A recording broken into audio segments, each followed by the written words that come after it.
Hi, my name is Sarah McMains, and this is the Naturalistic Observation presentation for Session 4. So to begin, this project had us pick a child to observe in a setting or an environment.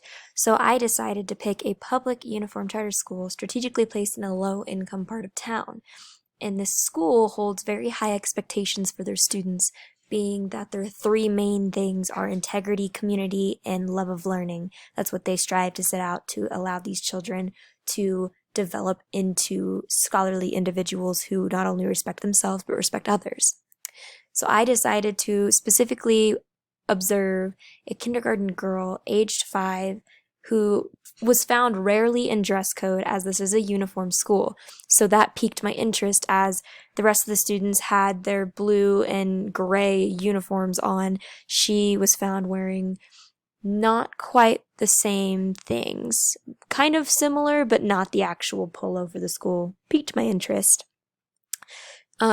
Why? Because she displayed a different way of behaving from the others in her class as well. So she would never really follow instructions, specifically when lining up. She had physical aggression towards other students, and she threw tantrums often. And I was able to watch her over the span of 2 months, as I do work at this school, specifically with the kindergartners. So as I was able to study this child for about 2 months since the beginning of the school year till now, her social development has been much more of a growth period for her. At the beginning of the school year, this child would hit and punch her friends at recess, and she would tell her faculty member that asked her why she had punched her classmate, that it was because they upset her or because they didn't want to follow her instructions, and that it hurt her feelings that they didn't want to play her game specifically. And she recognized that it wasn't okay to punch, yet she still used this as a tool to express her hurt and her anger. As of right now, though, she's displayed some serious growth at recess, as instead of hitting and punching her friends, she uses her words. She would say something along the lines of, "Excuse me, that hurt my feelings," which is insane for the amount of growth in just 2 months from a child who used her fists as a way to express herself previously. Now, an article that I had read about why children hit at a young age by Leahy in 2018 stressed that one main reason behind children hitting is due to their lack of mental maturity.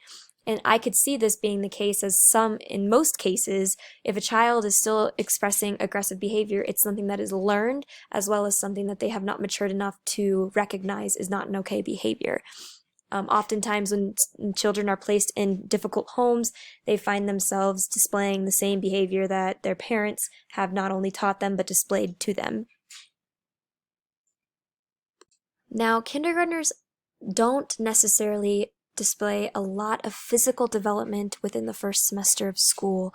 So the 2 months that I have observed this child, there was not much physical development in her stature or her weight. She just remained pretty much the same. I'm sure I'll see some towards the end of the year. However, right now it is just as she was.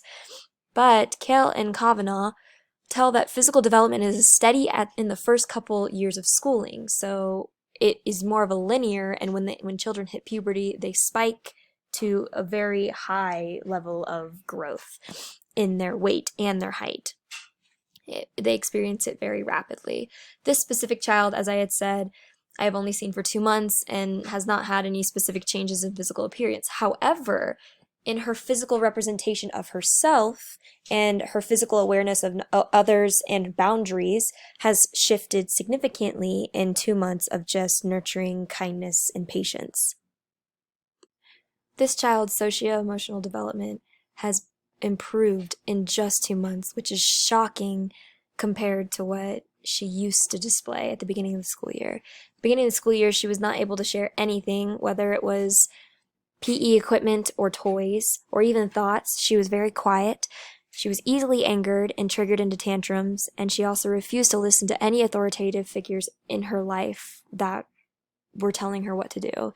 In just 2 months into the school year, she's improved with following directions. She shows kindness and even helps her classmates, especially when they're hurt or feeling sad and crying. and is able to control her temper much better than what it used to be. What used to be a daily occurrence of me calling in help is now only every other week. And that is exponential growth for a kindergartner. I have enjoyed so much watching this child grow as she has showed that she can not only control her temper, but she can implement tactics to help her control her temper when she's having a whole mental breakdown on the side of the basketball court because of PE and not wanting to listen. She'll be found breathing in and out to calm herself down, to then tell me what's going on and move on. She's also learned to use social referencing, which can be found on page 167 of the textbook, which she learns what's okay and what is not okay by guessing it off of the faculty around her or the adults around her. Social behaviors she is adapting. It is truly amazing to watch this child develop, and I hope that it continues to be just as mind-baffling throughout the school year. So I've had the blessing of working with this child for 2 months and observing her for 2 months, as I am the behavioral aide for all the kindergarten classes. And it has been a joy to watch the interactions she has had with other students and the faculty progress into something much more healthy and definitely more respectful of herself and others. So at the beginning of the year, between her and other students, pushing, shoving, and yelling was a very common occurrence, almost a weekly occurrence, as it was her only way of expressing her emotions. But just 2 months into the school year, she's able to share and ask nicely and help others around her rather than express her emotions through aggression. Now, between her and faculty members, including her teacher, I had seen tantrums when told to stay in line, screaming and running through the hallways as her classmates are walking through the hallways to get to one destination to the other. On the way to PE class, one of the occurrences had happened where she was aggressively screaming and crying and running to the PE teacher for a hug to comfort her, as she was just super upset that a student had cut in front of her in line. She would be found yelling no and don't touch me when she was screaming and crying and running away from teachers after being told to stay still or to follow directions. It was very distressing to watch, but in just 2 months, we have worked with her to be able to be kind by asking how your day is going. You'll find her in the hallway in the morning and she'll tell you how beautiful you look. She's silly, she's funny, she's more interactive. She hugs her teachers in the morning, and she's more comfortable expressing how she feels with words rather than emotional outbursts and aggression. So all that I've ever really heard about this child is from her teacher, and all I know from her teacher is that the parents are very young, probably around 25. And factoring this into the fact that the school is planted in a low-income neighborhood, one can fill in the narrative. However, I don't choose to fill in the narrative because this child's development is insane for the amount of time that she's been at the school. As this school is a school that prioritizes community, integrity, and learning, some of these children have not been able to be in an environment like this before, where they're not expected to behave like mature adults, even at 5 years old.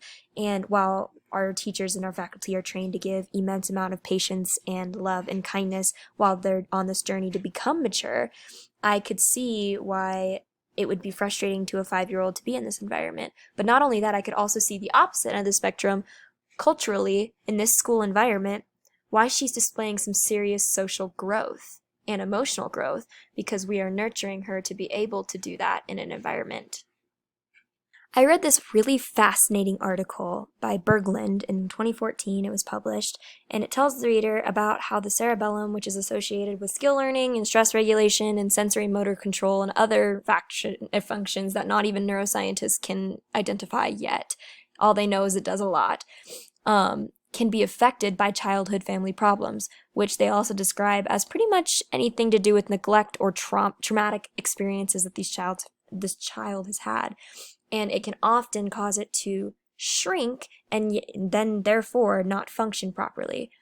And so I also factored in maybe the possibility of an unhealthy attachment, which is described in our textbook on 158, and how it can stunt emotional development as well as emotional growth. But seeing as she went from using instrumental aggression as well as hostile aggression at the beginning of the year and has now been able to develop emotionally to a place where she no longer needs to use aggression as often.